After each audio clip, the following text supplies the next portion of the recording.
Spooky. Spooky. The sound of the laundry machine makes it less spooky, but it's okay because it's still spooky. Hello.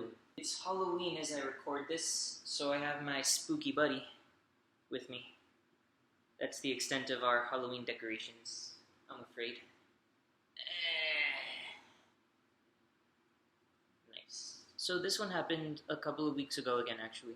The dream was taking place in a school, in a campus, and there was a lot of people on the campus. It was like an elementary school, I think. And I was running around the campus. Well, I wasn't running around at the time because I was in Lucid, so that would have been, kind of weird. But I was walking around in the campus, and then all the people disappeared, and the lights went dark.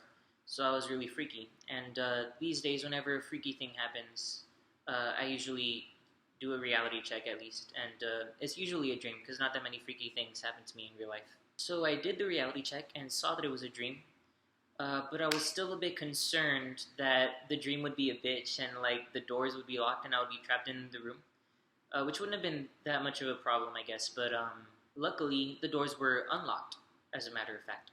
But I was still a bit freaked out, so I was like, I had run to the exit to see if it was unlocked, and it was unlocked. And that was the exit to the room that I was in. And then I ran out into the hallway where it was still dark and empty.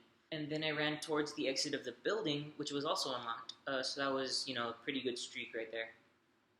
And as I left the building, it was nighttime. But when I flew up and started flying, it became daytime. It was a bit odd, but yeah. So I fly to the west, and I end up in California pretty quick. That's the second time that happened to me. So I get to the Pacific Ocean, the beach at the Pacific Ocean, and there's a really large playground, like the size of a two-story building.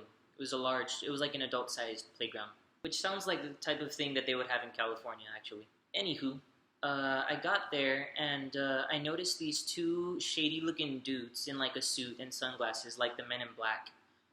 They were watching me and like following me around, like trying to be discreet but not being very good at it. So I ditch them and I fly up and I fly further to the west and I get to some islands, some really small islands.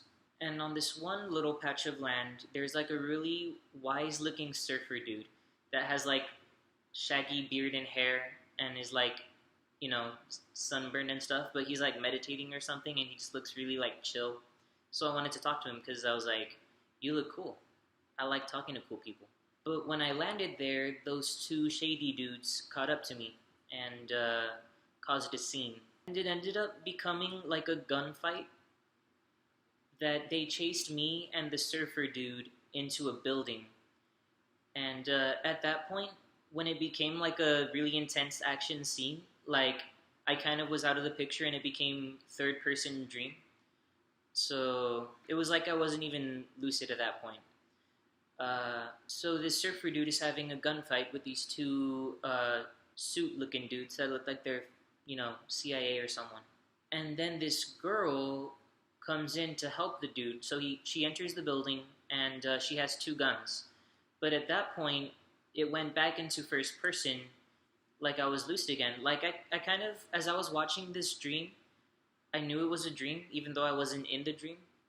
But then when the girl came in, I kind of took her place. So now instead of there being a girl, it was just me.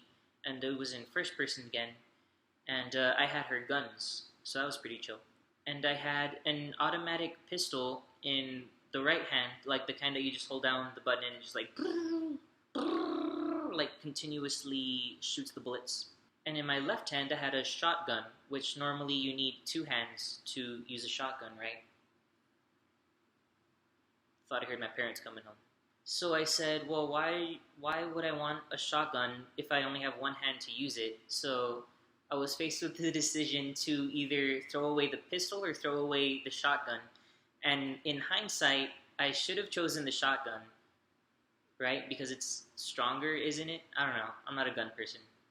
But I chose the pistol, the automatic pistol, because I guess I thought it was cooler.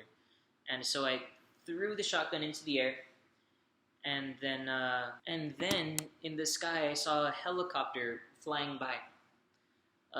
And so I flew up to try to catch the helicopter. And as I flew up into the air, I saw that the shotgun that I threw up in the air was still in the air.